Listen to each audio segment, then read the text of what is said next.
Police officers marching alongside protesters across the nation, and that's exactly what Pueblo Police Officer and Chief Troy Davenport did Monday night.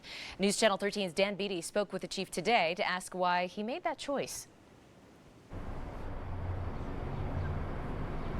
Heather, the reason is for Chief Davenport is simple.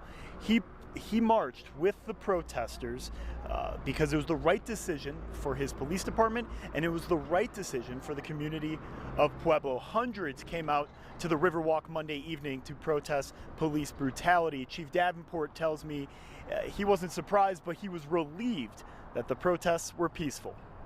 Thought if there was any chance to relate to them and prevent some acts of violence, I wanted to do that. That's why Chief Troy Davenport marched alongside hundreds at the Riverwalk Monday night, in lockstep with many who wanted to see change in his own department.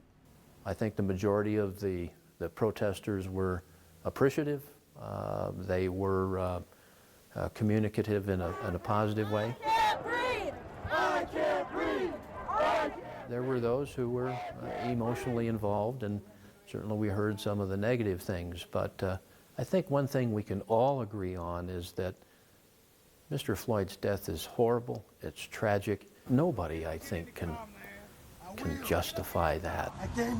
The protests in Pueblo were peaceful. However, other communities haven't been so fortunate. Police and protesters have clashed in Colorado Springs and Denver. Tuesday night, Colorado Springs Police Chief Vince Niski was asked if he would march with protesters like Davenport did. It's not that I don't want to walk with them. It's not that I'm afraid to walk with them. I'm just not sure what the purpose of walking with them is. We are in solidarity with them by protecting them. Having said that, I would never second guess the judgment of another chief. They know their community. They know the intel that they have in their own backyard. So I made the decision I made consistent with what I saw in Pueblo. Due to the death of George Floyd, Chief Davenport believes police-community relationships have taken a step back all across the country. However, there is an opportunity to rebuild.